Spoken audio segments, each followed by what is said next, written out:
Indeed, we're proudly Nigerians, and this is Good Morning Nigeria on the network service of the NTA. And to begin and set the tone for our conversation today on Nigeria's latest inflation figures, let's take this background report by Timothy Yusuf. Nigeria's latest inflation figures show a decline in the headline inflation rate to 22.22% in June 2025, down from 22.97% in May 2025. Analysts say this marks the third consecutive month of decline. The highlighted key inflation figures to include headline inflation rate of 22.22% in June 2025, food inflation rate of 21.97% year-on-year in June 2025, with significant monthly increases in prices of staples like green peas, pepper, shrimps, crayfish, meat, tomatoes, plantain flour, and ground pepper. Meanwhile, month-on-month inflation rate, experts explained, stood at 1.68% in June 2025, up from 1.53% in May 2025. Core inflation rate of 22.76 year-on-year in June 2025, up from 22.28% in May 2025. For regional variations, highest food inflation in Borno State, for instance, stood at 47.40%, Ebonyi 30.62%, and Bayelsa 28.64% on a year-on-year basis. In the meantime, lowest food inflation in Katsina State was 6.21%, Adamawa 10.90%, and Sokoto 15.25% on a year-on-year basis. Experts believe that the decline in inflation rate is attributed to various factors, including the Central Bank of Nigeria's monetary policy reforms and the high base year effect from last year's inflation reading. However, inflation remains a significant challenge, with prices of essential goods and services continuing to rise. Let's now join our guests in the studio for further breakdown of Nigeria's latest inflation figures. It's Good Morning Nigeria. Thank you, Timothy Yusuf, for that background report. Yes, it's Good Morning Nigeria, and we are looking at Nigeria's latest inflation figures. We already have our guest in the studio with us to discuss this latest development. First is Dr. Ayo Anthony. He's the head price division, National Bureau of Statistics. Dr. Anthony, it's good to have you again. Thank you. Good morning. I'm happy to be here once again as well. All right. Thank you. Also joining us in the studio is Dr. Emeka Okengo, a development economist. Dr. Emeka Okengo, you're welcome. It's always an honor to be here. Thanks for the invite. Good morning. It's an honor to have you join us. We have regulars in the studio this morning, and also joining us is Nia Kisiju, Finance and Investment Expert, Chairman, Independent Media and Policy Initiative. You're welcome to Good Morning Thanks so much Nigeria. for having me. And also joining us from a Kaduna studio is Sushao Ango, Professor of Finance and Entrepreneurship, and also Deputy Vice Chancellor Academics, Kaduna State University. Thanks for joining us, sir. Good morning. Good morning, Nigerians. Prof, maybe we just stay with you, Prof, and let's get your initial reactions to these latest inflation figure, and what do you think are the main drivers of this trend?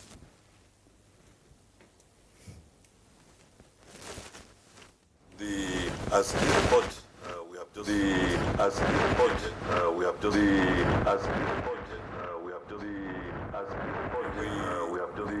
for 3 months we have had successive reduction, which is encouraging. It is encouraging in the sense that we are seeing reduction. You know, compared to last year, we were at about 34.something%. Now that we are at 22%, it's a major reduction. What is driving it basically? Various reductions in certain cost areas. You know, normally the Nigerian Bureau of Statistics have a basket of products that they look at, and substantially we have had reductions in some lines of products, and we have, of course, as is usual, in a basket of products, you have some that have increased, but the gradual decrease is a very good omen. The only concern, of course, is if you look at our own environment vis-a-vis our neighbors, our interest rate, rather level of inflation is a bit high, 22.2% compared to what you see in our neighbors, Benin Republic, Niger, Cameroon, Ghana, and the like, who are, all of them below 10%. So that is a major factor to consider. But otherwise, I think it's encouraging that we are having a reduction. Of course, a part of the reduction was because there was a reduction compared to last year, majorly on cost of food commodities, especially food products, even though, of course, in the last 1 month, we have seen some few of them increasing, fish, pepper, and the like, meat. These are minor items compared to major costs, let's say, of rice, of sorghum, of maize, of soybeans, products that are staple, in the Nigerian normal households. So these are matters to consider and to look at. But by and large, I think substantially we can say we are happy that there is a reduction, and it's a gradual, continuous reduction. In statements there on the inflation rates, and it's good news for Nigerians. Let's return to the studio. Mr. Anthony, how significant now is the role of the CPI in the reported decline of the inflation rate? Okay, thank you. According to the NBS. I want to use this medium to make some correction. Okay. Because somebody was talking on this figure yesterday, and the Station General drew my attention to it. And I said, when I come here this morning, I will make some clarification. When you talk of headline inflation is not limited to the year-on-year. There are two dimensions to headline inflation. Okay. When they say headline inflation, is the inflation that involves all the items in the basket. Presently, we have about 936 items in our basket. When you talk of headline, it's all called all-item inflation. And there are two dimensions to it. It can be year-on-year or month-on-month. But many people always limit headline inflation to year-on-year. But we are now discussing month-on-month. We have the year-on-year is one we reported as 22.22. Okay. While the month-on-month is 1.68. Meaning that from June, May compared to June, average prices of goods and services have changed by 1.68%. But compared to June 2024, that is 12-month calendar, average price of goods and services has increased by 22.22%. Now, to come to your question, prices of goods and services are still on the upturn on the average, not downturn yet. When I say on the average, some are coming down, some are going up. So when you find the midpoint, the average, all things on the average, prices are still in the upturn. Why do we say so? Many people look at the percentage change that give the inflation rate. They don't look at the base, which is the consumer price index itself. The consumer price index of June 2025, is 123 basis points. While the last month own was 121 basis points. What is the difference? 2 basis points. That means on the average, prices of goods and services in Nigeria are still increasing by 2 basis points. Now, when you now find the percentage difference between two-dimensional CPI, when I say two-dimensional, this month and last month, or this month and this period last year. So this month and this period last year give percentage change of 22.22%. Why this month compared to last month produce 1.68% percentage changes, meaning that prices are going up. But the reason why we say is, May 2025, we have 22.97. Yeah. While the current period we are referring to is 22.22. You can say the percentage change is reducing, meaning that prices are increasing at a decreasing rate. Not that prices are not going up, but the rate at which prices of goods and services are increasing now is declining compared to preceding period. Okay, so what do you think is responsible for that? Thank you very much. There are many factors. Okay. Presently, in economics, that's what we call reaction function. When I say reaction function, it gets to a point that you have to react.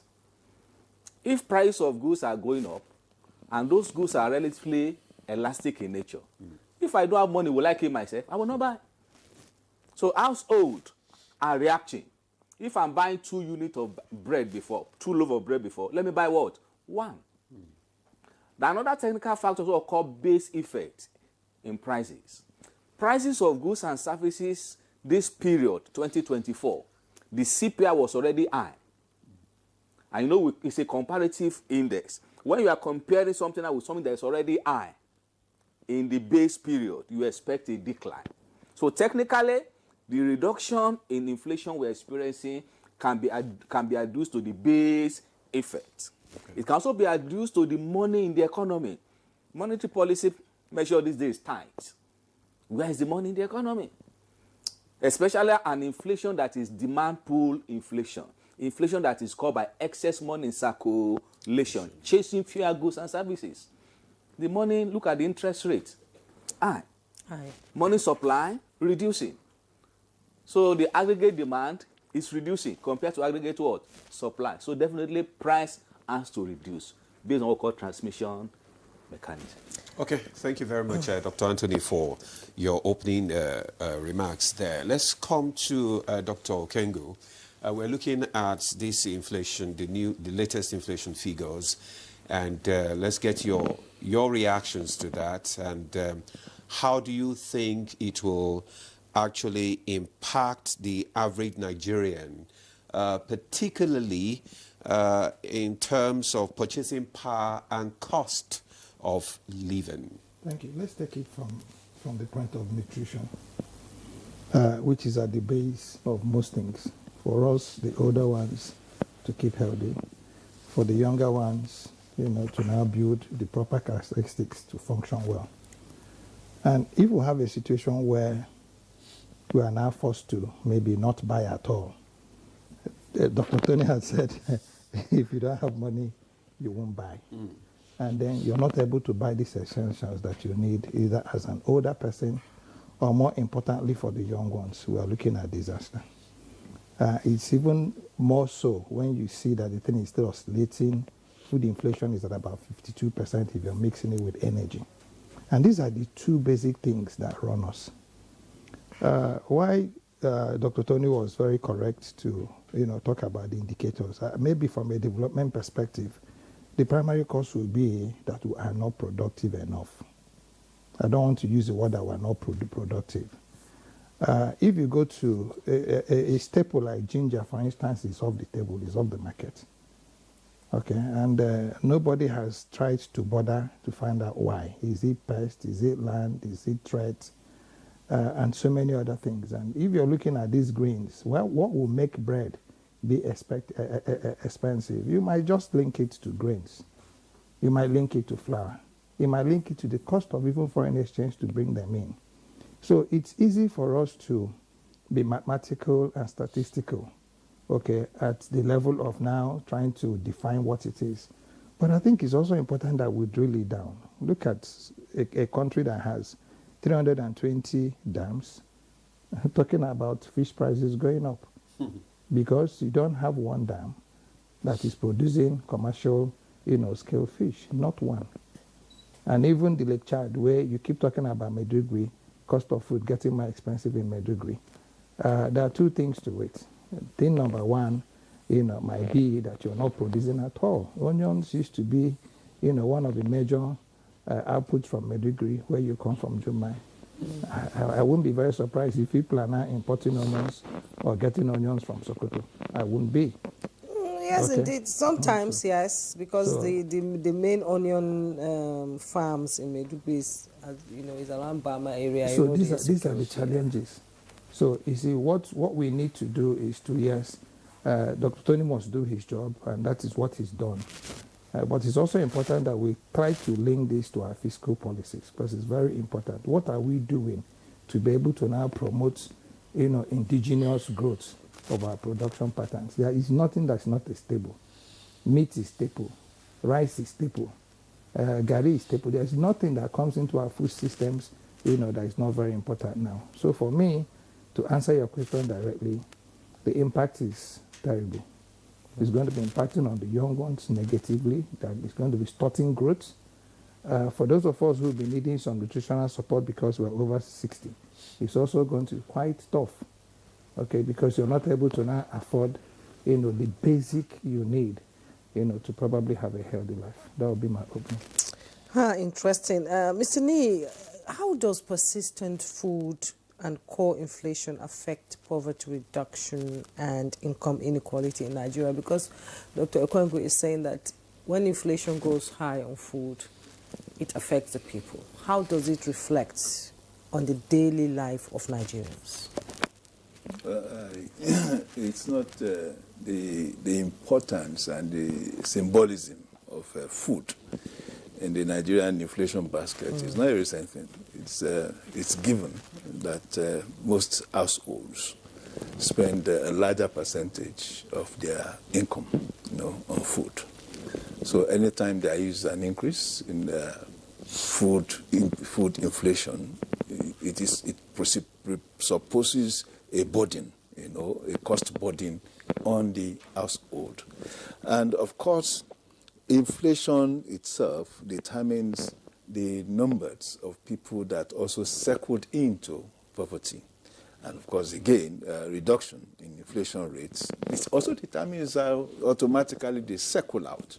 So if we are seeing cases or occasions of increase in inflation rates, we are actually, by calculation, adding up how many people are gone, below the poverty line. So it is always a border when there is an increase in inflation, in food inflation. And that is my border in this particular inflation figures that we have. Perhaps for the first time in a long while, we are seeing cost increase around major indexes. Food inflation gone up month on month, year on year too. Core inflation, that used to be the playground for us, especially those of us that think around the fiscal federalism and all that, is also up, month on month, year on year. So of course, it would appear, that what we have now is more of a technical, decline. Good for our psychology, good for our outlook, But the truth of the matter is, if you have a month-on-month inflation moving from 1.53, percentage point to 1.68 percentage points, it tells you that there was a lot of momentum in cost activities in the last 30 days, between May and June. And you also are also seeing year-on-year, month-on-month on food inflation, 21.14 to 21.97 or thereabouts. Again, it tells us that definitely some food items had left the tables of some households. And that, of course, presupposes the fact that a number of people cannot afford to, to feed themselves very well. So it translates to increase in poverty. That is what those figures are saying. But again, these figures are also saying that the level of increase, the cost increase, are also being tempered, which, of course, tells us that perhaps with policy intervention or intensification of policy implementation, commitment to the policy implementation, these issues will be assuaged, the kind of figures we have now is very strategic. For the first time, you have a figure that I see the CBN, for instance, laboring on, to take a decision. You have two sides. The headline inflation had fallen, which should, of course, excite policymakers, especially in the CBN. But again, you also see all these other components of the headline inflation moving up.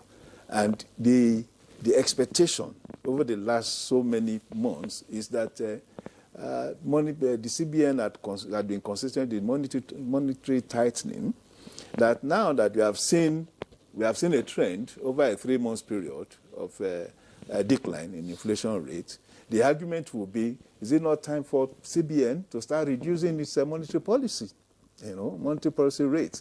So these are the issues that will be in front of the CBN, with these figures, as it were.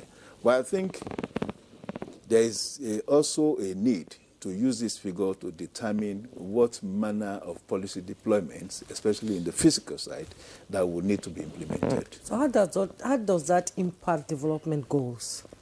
Well, that is the figures, the statistics, the data, as it were, are telling us the need, of course, for policies to be more inclusive, to drive more production and productivity in the two main range of economic activities in the country: agriculture, manufacturing.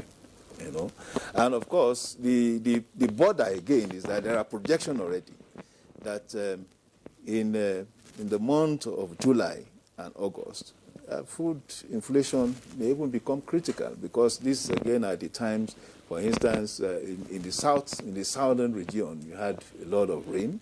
Flooding, may be recorded, and when you have flooding, it impacts agriculture, food production. In the north too, you have areas there they also experience a lot of flooding, and it also affects food production. You have the issues of security, which is not just it's no longer just about keeping yourself alive. It's also about keeping food farm going. So we are having a kind of agglomeration of factors that are kind of coming together to impact and create a risk environment, for existence and good living and livelihood too. Okay, thank you very much, Chief. Now let's get back to Prof in Kaduna studio, and let's get your view on the fact that what policy measures, because according to what Chief Akinshiju just said now, that government or the CBN needs to reduce its monetary policy rate. From you as a professor of economics and finance, what do you think? I mean, what measures do you think the government should put in place to sustain the decline in inflation and promote economic stability?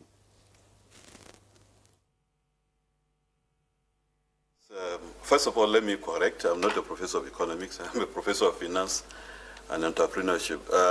There are a number of things that need to be done and a number of policies. Some of them, if you look at it very closely, may counter each other. But, if you remember, and in fact, let me, even before I answer this, let me go back to the issue of food and food inflation, because I think that is, from the last two comments, it appears to be a major issue that is being discussed.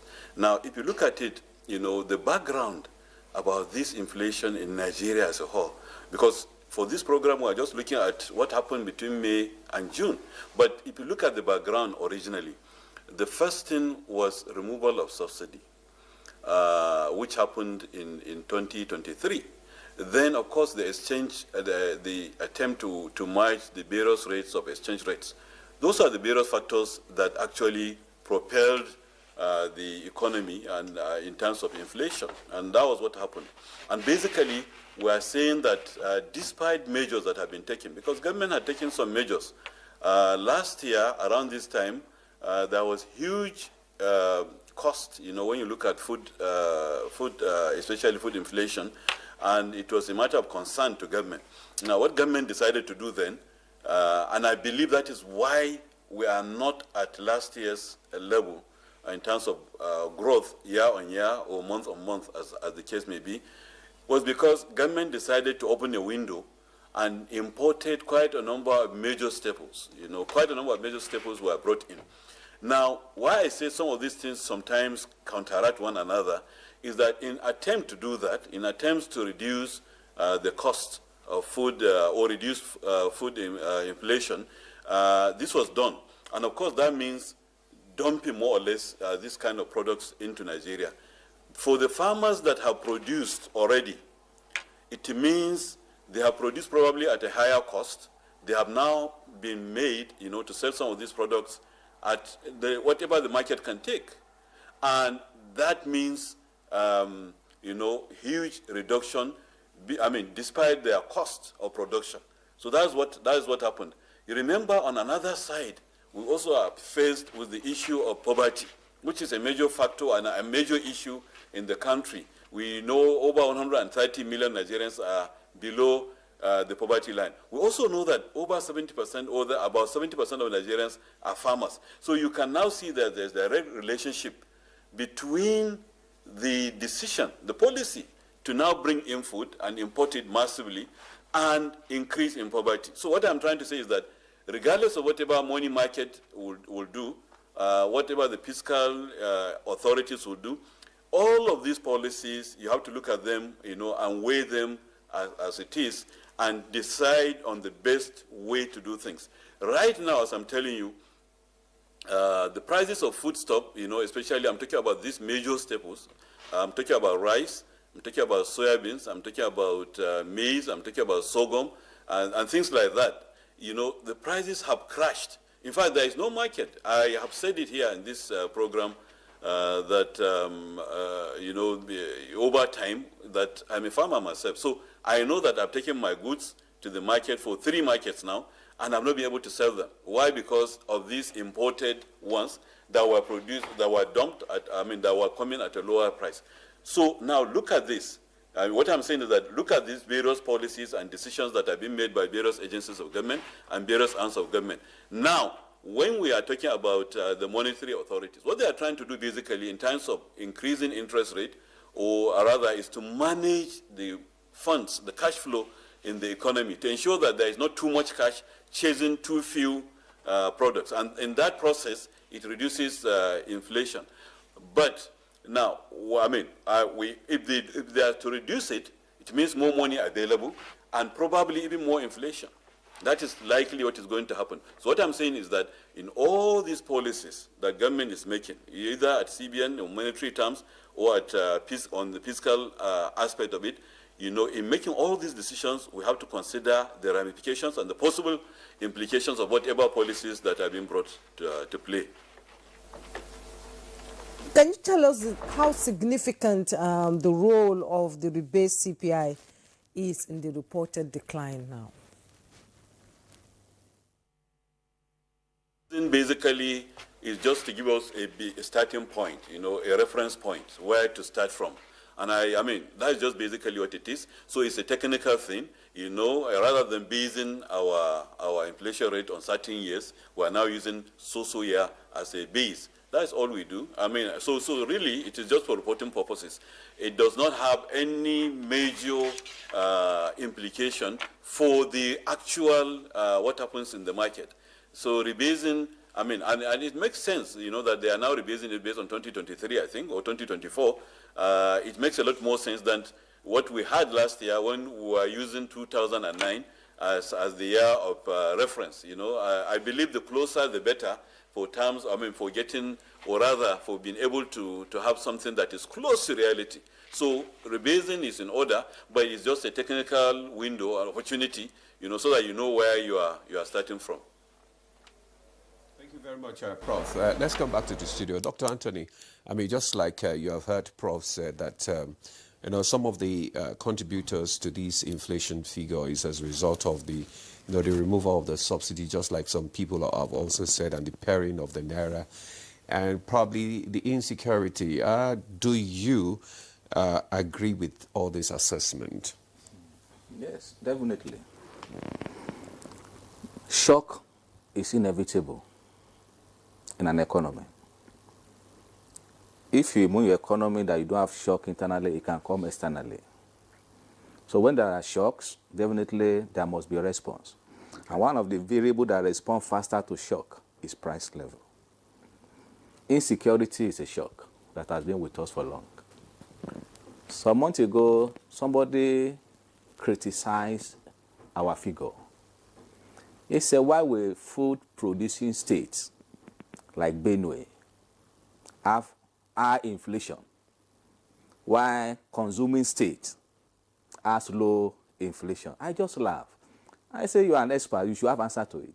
The so-called food-producing states, how many of them are producing at their optimal level? Insecurity. And the so-called food-producing states, as they produce and they harvest, merchants go there and buy almost everything in bulk and take to the so-called consuming states. The residual left in the so-called producing state will be at high price level. So do you expect inflation in such a state not to be higher than consuming state? So insecurity is a factor, a significant factor we need to address. And as we all know, food constitutes more than 40% of the weight of the item in our basket. So whatever happened to food has a greater multiplier effect on the headline inflation. Another factor that is driving inflation in Nigeria, as Prof said, is money. Yeah, inflation in Nigeria is a monetary phenomenon. If I have money in my hand today, definitely what I don't plan to buy, I will buy it. We call it marginal propensity to consume. It is induced by additional income. So as income comes in, I buy more. And the available goods in the economy or in the society may not be enough to absorb additional demand. What happens to price? It will go up. Another factor that is critical to inflation in Nigeria is cost of production. As my Oga here said the other time, the supply side is suffering in Nigeria. Many firms are not producing at their full capacity. Even the ones that are producing at full capacity, they are incurring costs. And they have to transfer this additional cost to final consumer in form of increase in price of goods and what? And services. So if the cost of production in the economy can be looked into efficiently, it will have a long way in reducing inflation figure in Nigeria.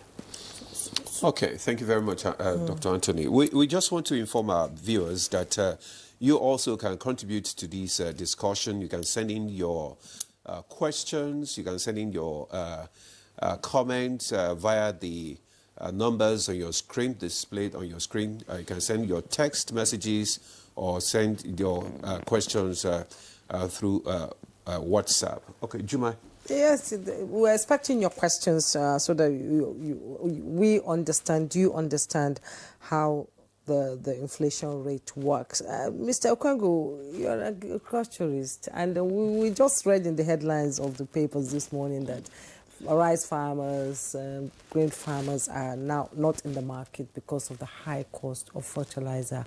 And it's affecting everybody. Food is very important. I remember like 10 years ago with 30,000, you go into the market, you come out with a load of things. Now with 30,000, it's just a leather bag.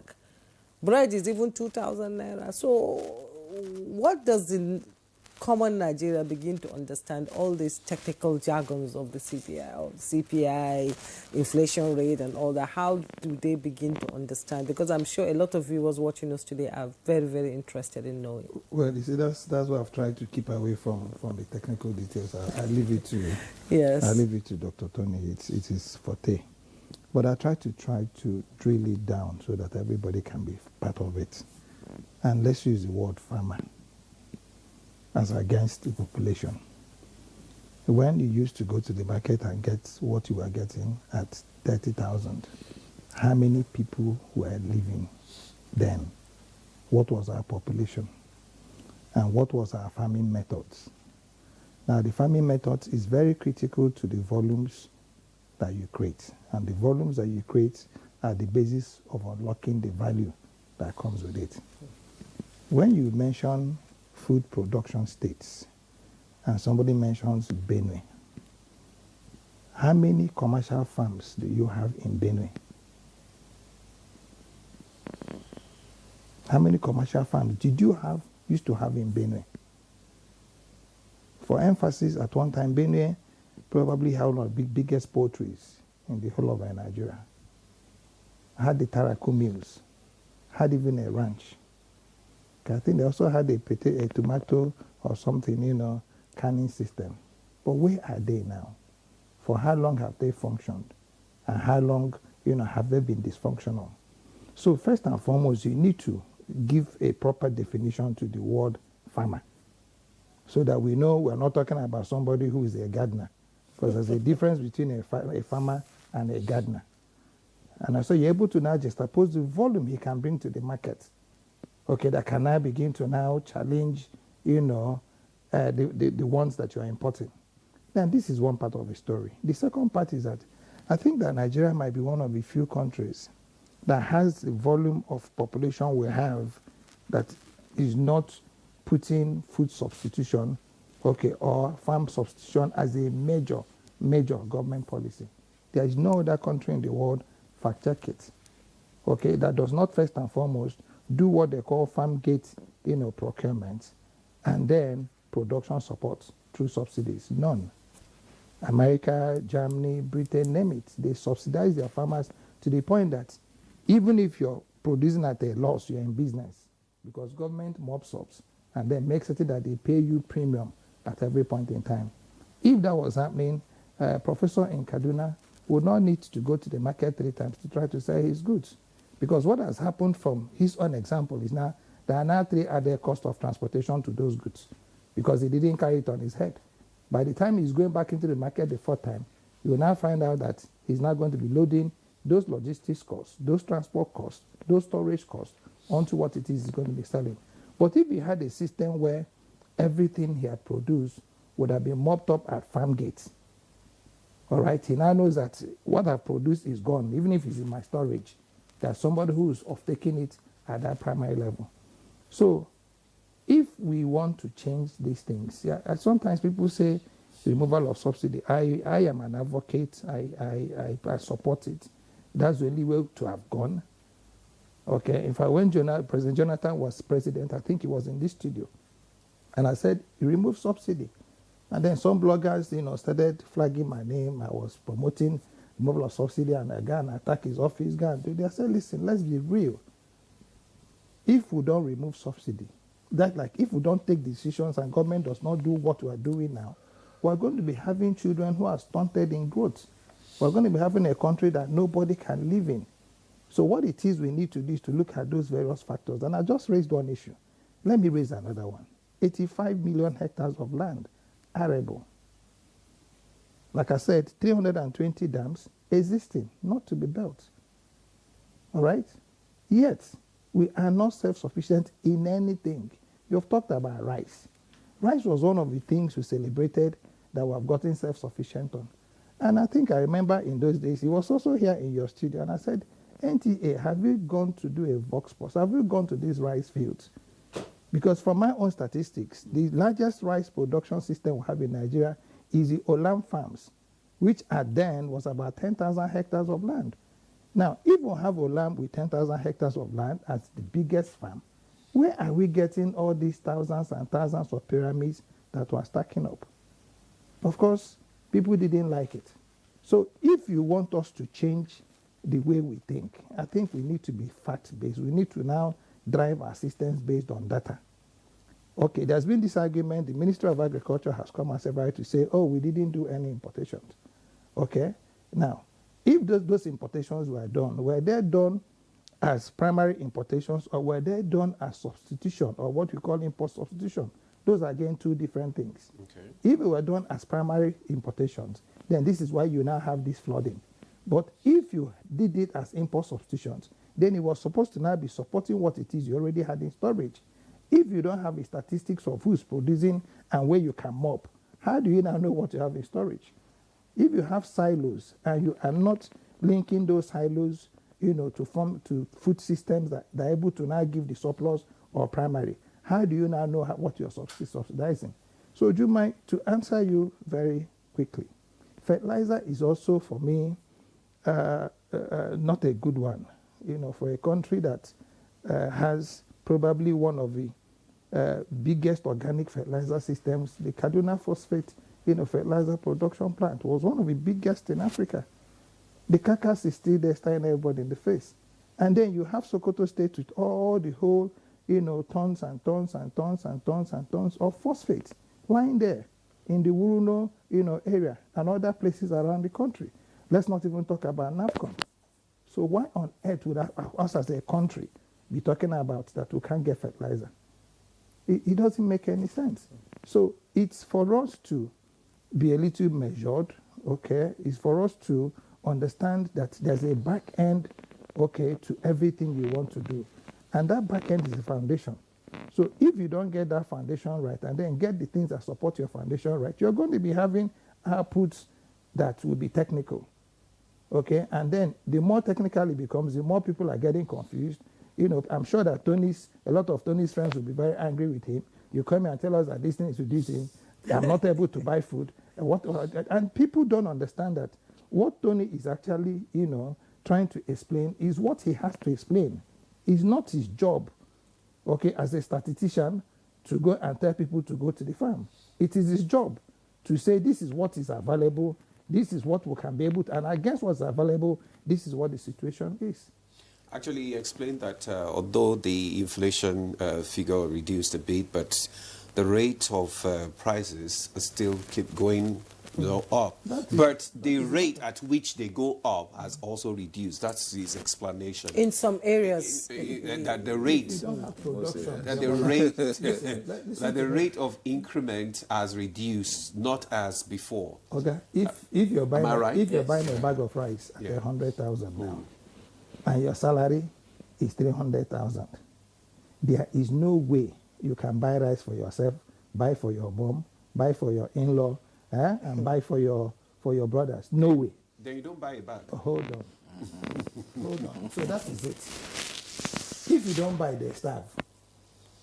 Understand what I'm saying? So what it is you need to do is to look at the statistics. What you need to do is not to say, I won't buy a bag. How am I able to now increase the production so that my 300,000 can be able to get me the 6, 7. We used to buy one bag of rice for 8,000 in this country for crying out aloud. Yeah, and this wasn't 10 years ago. It's the same rice. So the problem will be what changed. Just like we said earlier, I mean, the removal of the subsidy and all the insecurity and the pairing of the naira, all those so factors. Why don't you include increased production of rice?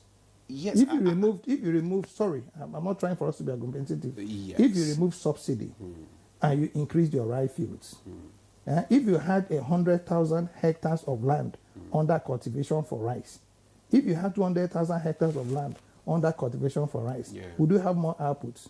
Of course, there will be. Would it impact on whatever subsidies you have removed, ultimately? Now, this is where we talk about the demand pool, the supply side effect. So these are things that you need to be measured about. You create that framework and then you begin to work at it. Otherwise, we're going to be having these figures 1% up, 2% down. We clap. 3% up, 4% down. What we should be talking about is that inflation has to be single digit for us to have made any meaningful progress. That's my position. Yeah, that's true. Yeah, inflation has to be single digits, just like we have in neighboring countries, But I know we have had the Minister of State for Agriculture here in the studio to tell us what government is doing, to ensure that there is full security in the country. And yes, but just like we said, the challenges of security challenges and all that are some of the factors. Well, Chief Akishiju, let's just look at how government can balance now, because there is an issue. So what can government do to actually balance or control inflation with the need to stimulate economic growth? What do you think government should do? That's the biggest question. What we have been saying all along, merely theorizing, because our reality is that for every action, there are a number of reactions. Yeah. And of course, the two main broad authorities, the fiscal authorities and the monetary policy authorities, needs, of course, to create a balancing act, as it were. Subsidies was removed. Foreign exchange windows harmonized. And this freed up a lot of revenue, for the federal government, for all the levels of government. Yeah. So much that at the last FAC meeting, we had a historical 1.818 trillion to be shared, historical. So compare that to sometimes in April 2024, April 2023, when available revenue to be shared was less than 500 billion naira. So what tells what we are seeing now, it's a quantum leap in liquidity. And so you have that 1.81 trillion, the total, revenue generated in June, was up to 4.3232 trillion. The CBN would have to be conscious of the fact that if you allow this huge revenue, injected into the economy, it will, of course, create an overflow in the economy. And, of course, the line of thinking, if you have a huge liquidity, demand pool, and all that, it also, induces inflation. Now, the government, the CBN, in its wisdom, has now said, no, okay, we are going to sustain that our benchmark rates at 27.5%, so that we reduce the tendency, for expansion. We reduce the tendency for cheap credit, as it were. And it's cheap credit, in truth, that also allows for production and productivity. We are talking of a trilemma already. And it could go on and on. So at what point in time do we find an equilibrium, a certain balance amongst and between all these factors, in such a way that the CBN is comfortable with the liquidity that is in the economy, in such a way that we have enough liquidity in the economy that can drive production and productivity. So if you want to increase the numbers of land available to be employed in the farm, how do we also source the fund in a way that it won't impact liquidity in the economy? So these are considerations that needs to be balanced, and I think to a large extent, give it to the governments. I believe that this economy is still in transition. It's been a long time we had this kind of good dilemma, as it were. What we used to have were concerns over revenue, because we are tied our revenue, to subsidy, to also subsidizing our foreign exchange. So now we are freeing up more revenue for government use. But now in doing that too, you are also challenged by how you manage the liquidity in the system. So for me, the idea is now to start targeting. I will first commend the CBN, even if what we have now is a technical decline in inflation to 22.22. The truth of the matter is it's nearing CBN target of 21.4 for the year 2025. So it's good. But would we be able to achieve the 15% the federal government had also targeted for 2025 in the MTF? If we are able to achieve that, of course it will translate no matter what, to impacting the streets. And that is the ultimate. Because for us to be able, and there are experts that are positive about this trend, that it would, of course, by the end of this year, we are most likely to go into that sub 18, sub 17 range. And if we are able to do that, it also would mean that it's likely we are attending to food production or increase in food availability. They are two different things. I think what the government has done at one point in time is to provide availability. It may not be increasing production, you know. So, but when an economy is in transition, there is always that effort to identify and acknowledge what is not available, especially to the common people, you know, in a way that the growth will not be as we experienced in the 2010, 2014, 2011 period, where we are seeing increased growth, but no impactful impacts, you know, on the common people. So I am expecting a situation where agriculture will be given a special place. It's still very important, where there will be targeted credits, you know, to agriculture, where there will be more consummate relationship between the private sector, you know, and the government. We still need a lot of government activities in providing, you know, for agriculture. If we are talking about fertilizer scarcity in today's Nigeria, it should be a concern, because I know that over a period of time, the Dangote Petroleum Company had started even exporting fertilizer outside Nigeria, you know. And I also know that at a point in time, the Nigerian Sovereign Investment Authority had also resurrected about 30 fertilizer blending plants. So what happened to all those plants, you know, that we are talking about, fertilizer? That should be the list of our problems, as it were. Okay. So what happened to all those plants? My producer is saying that we should take a break now. The conversation will continue on with the time. If you're just joining us, this is Good Morning Nigeria on the network service of the NTA, and we're talking about the latest inflation rate in Nigeria. And Nigerians also want to contribute to this conversation. Let me quickly go to Yusuf Abdul from Zaria. He said, what is the present status of the Anko Borrower scheme that was acclaimed to be highly successful?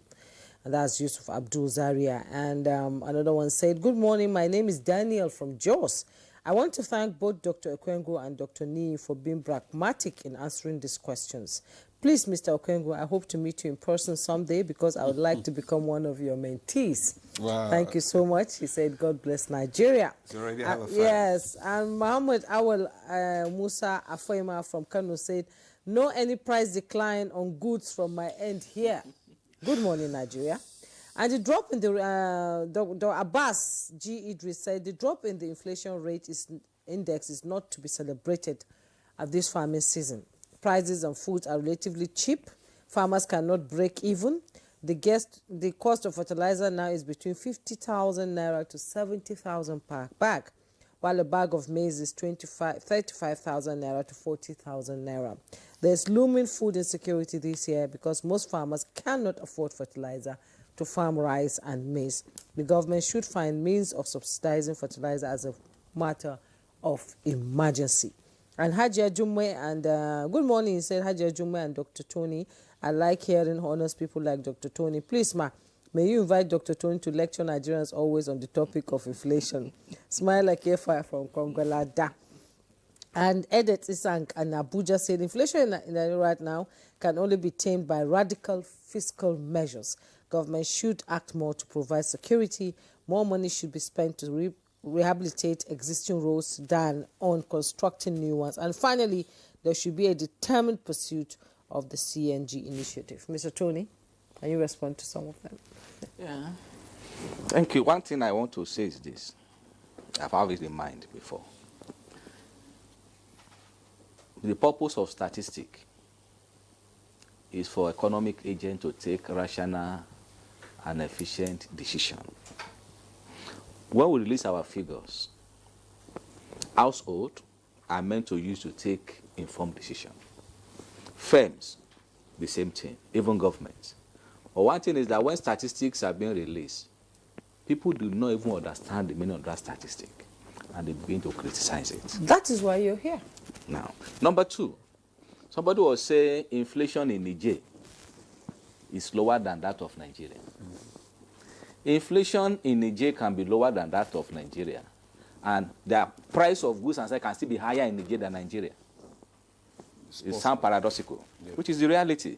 CPI measure changes in prices, not price level. USA released the inflation figure for June last week. It was 0.4. It's 0.4. While Nigeria is 22.22. But let me tell you, an item like this in United States of America compared to Nigeria is more expensive. But the only thing is that that price in USA can be the same for more than a year. While in Nigeria, this item can change more than 100 times.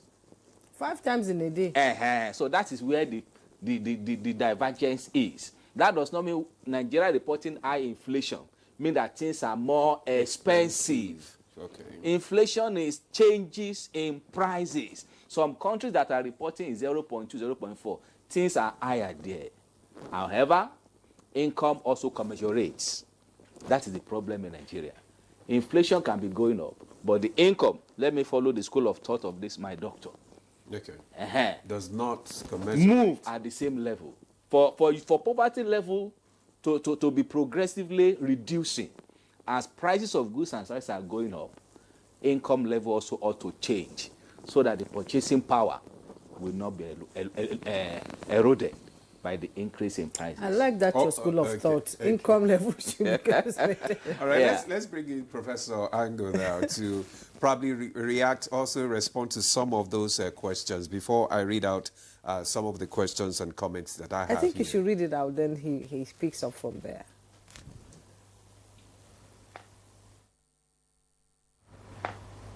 Some of the questions you read, and or rather the comments by viewers, and that is even the point. Most of them are saying something that I've been emphasizing, but let me put it a bit clearly. You know, what happened was that last year, prices of these food commodities increased substantially to the extent that farm gate price, for example, for soybeans at the time of harvest was about 90,000 per bag, which is like, but today it's 75,000. Now, one of the persons that sent in their comments also mentioned something along this. Now, prices have crashed, while at the same time, prices of fertilizer had increased substantially. Now, and then another comment, I had another comment, I think by Dr. Okwengo or somebody, that was talking about what happened to the blending plants, and then what happened, you know, because over 30 of them were sustained during the last regime. They were resuscitated because of the various trips by the former president, the late president, you know, to Morocco, to other places where they get some inputs for production of fertilizer.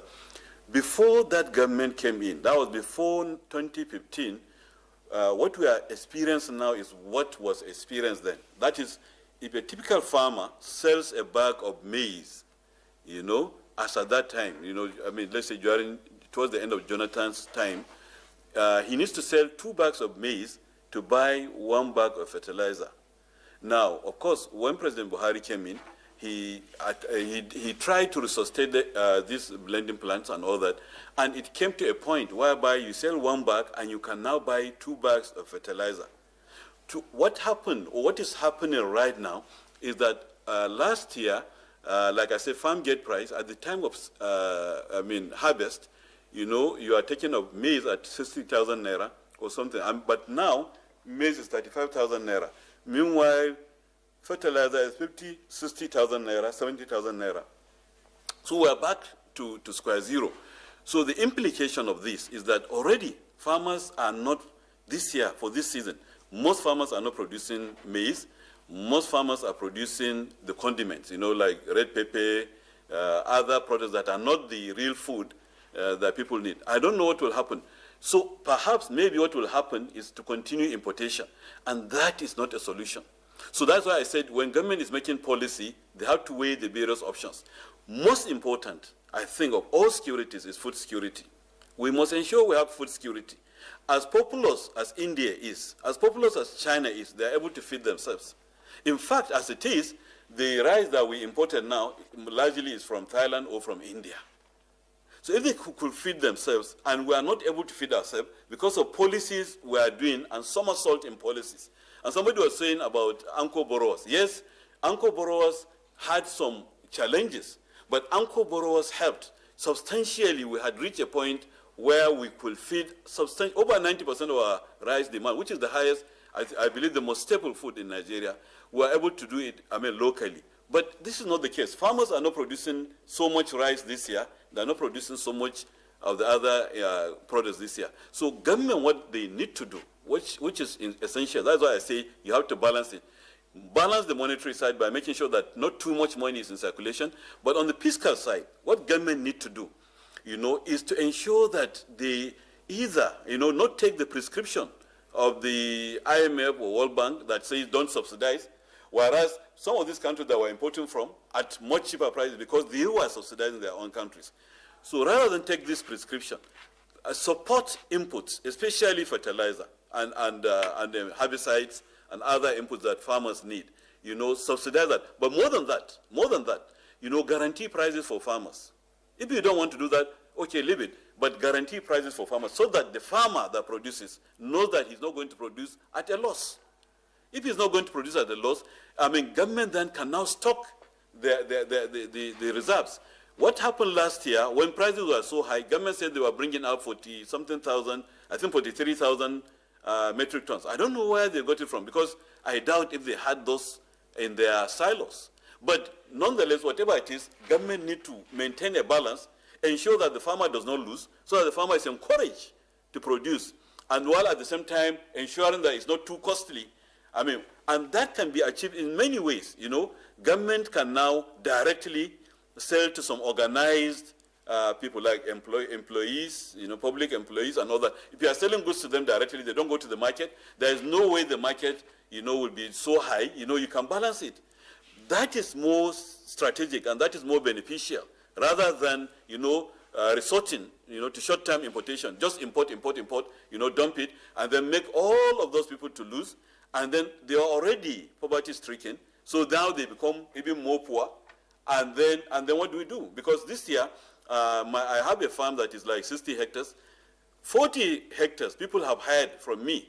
And instead of what they did last year, whereby most of them planted maize, this year, most of them are planting red pepper. Only one of them or so is planting maize. So I can see directly from my own customers, if you like, what is happening. And that, in the long run, is even much more, is more harmful to the economy than not producing the food. So we must ensure that we help these farmers, whatever way it is, find ways. Of course, there are ways people are circumventing and taking advantage of these situations. It's better to find ways to manage this and ensure that we have produced enough food to feed ourselves, rather than to say we are dependent on other people to feed us. A country of close to 300 million, a country that is going to be number 3 by 2050 at 450 million, I don't think we can resort to short-term measures. And, this issue about our economy being in transition, I don't know when the transition, Chibni, I don't know when this transition will end. We have been in transition for too long. And I think we need to stabilize some things, and, we need to know, especially food security, to guarantee it. And I want to say something. Apart from, as part of the security situation in the country, especially as it affects the northwest of Nigeria, where I live now, I want to encourage the governors, to adopt similar strategy. In Kaduna today, we have succeeded in reducing substantially, especially in the Bernungwari axis, this issue of banditry and all that.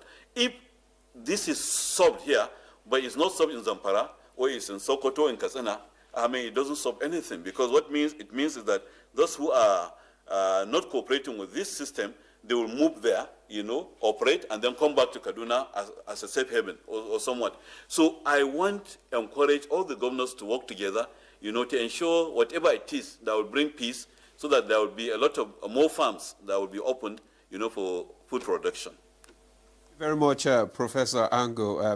I believe the governors have heard you, and they would also subscribe to your suggestion this morning. And since we said the economy is in transition, Chief, So when will the transition end? Anyway, let's take some of these questions so that you and Dr. Okengu can respond to some of these comments and questions. This one says, hello, good morning to you. The factors increasing inflation in Nigeria at the moment are the food shortages caused by the insecurities in our food belt regions. The supply of money in circulation is way much more than the demand. We have too much money chasing few goods. My question is, do we still have reserves of basic food and grains?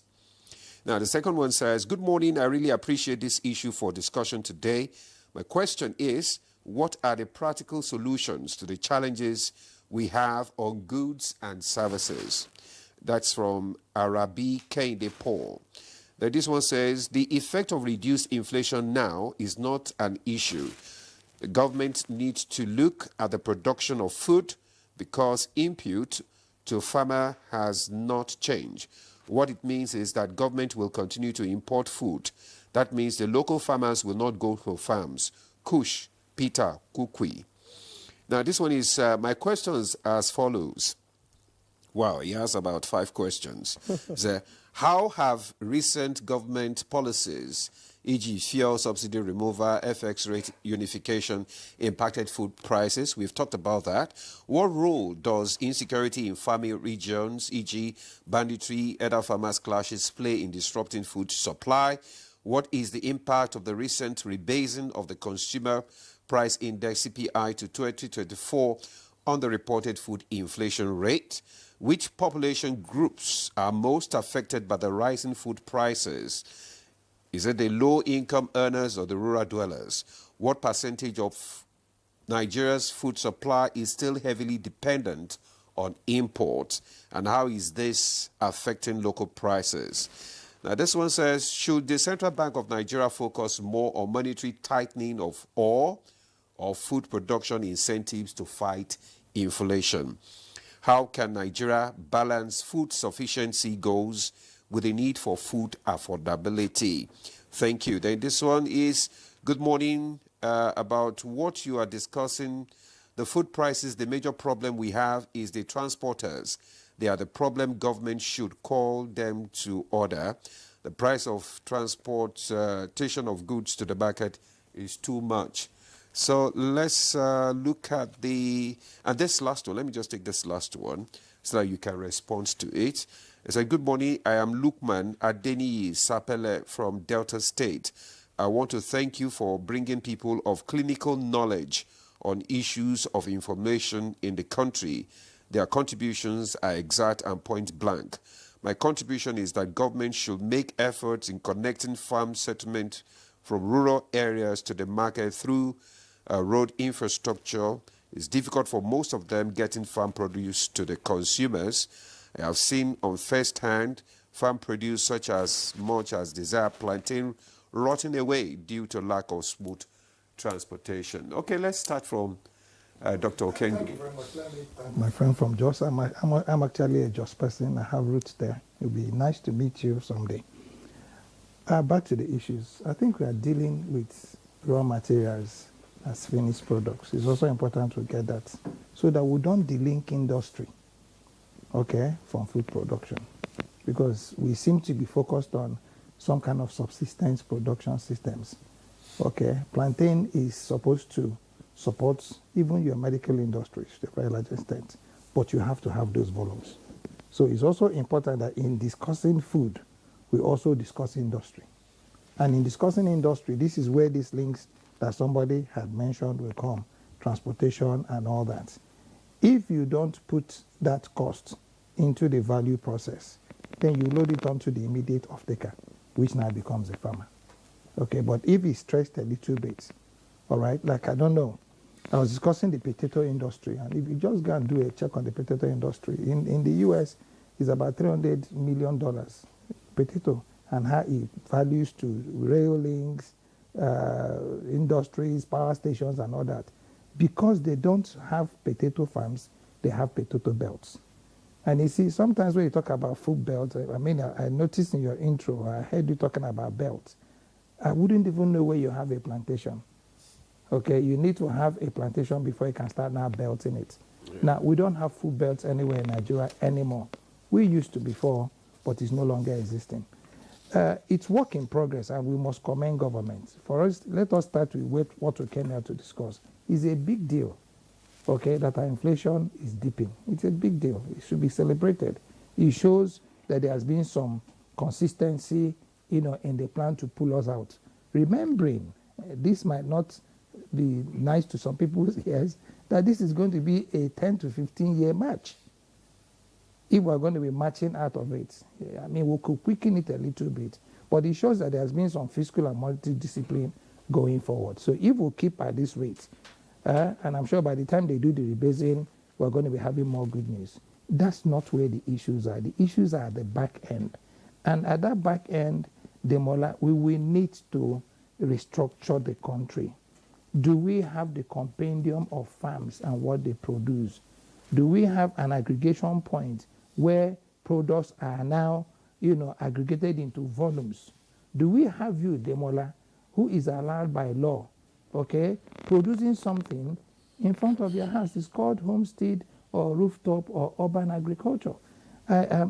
Please permit me to say this. As this young man have gotten very in MO, they came from a Ministry of Agriculture to our center, and he took a bag of cassava. His name is Engineer Rashid. And this morning, this is the third time he's posting. Out of that one bag of cassava that he took from our center, he's now multiplied it into 12 more bags in his house. And these are the kind of officers that should be celebrated and encouraged. Okay, I don't see you not doing the same thing, or you too. We're running out of time. Let's have your final thought, Mr. Dr. Akisu. Sorry for that. sorry for that. Well, I think I have to go back to when the transition will end. A transition is a transition until we feel it's ending, until we feel a crystallization of the policies that triggered the transition in the first instance. Okay. But I think where we are going, already there's a direction. Okay. We had moved from a high of a 40-point-something food inflation rate sometimes in 2024. We are talking of 21.97. And these are realistic price changes, So to that extent, we are moving. Okay. And of course, just like I said, there are targets, and those targets are being accomplished. I believe in the next 3 or 4 months, the CBN target of 21.4 will be achieved. And I hope, that the federal government target of 15%, perhaps by December, may come to pass, even if it's just about 16% that we achieved. It will also impact, generally speaking. Okay. Mr. Ni Akinsuju, Finance and Investment expert, Chairman, Independent Media and Policy Initiative. Well, thank you so much. Thank you so much. Insight into this conversation. Dr. Emeka Okengu, Development Economist. You have fans all over the place. Thank you so much. And Dr. Ayo Anthony, Head Prizes Division, National Bureau of Statistics, NBS. As usual, it's a pleasure to have you come in here and explain all the technical jargons of and also from our Kaduna studio, Professor Ishua Ango, Professor of Finance and Entrepreneurship and Deputy Vice Chancellor Academics, Kaduna State University. It's a pleasure having you on the program. Thanks for your time.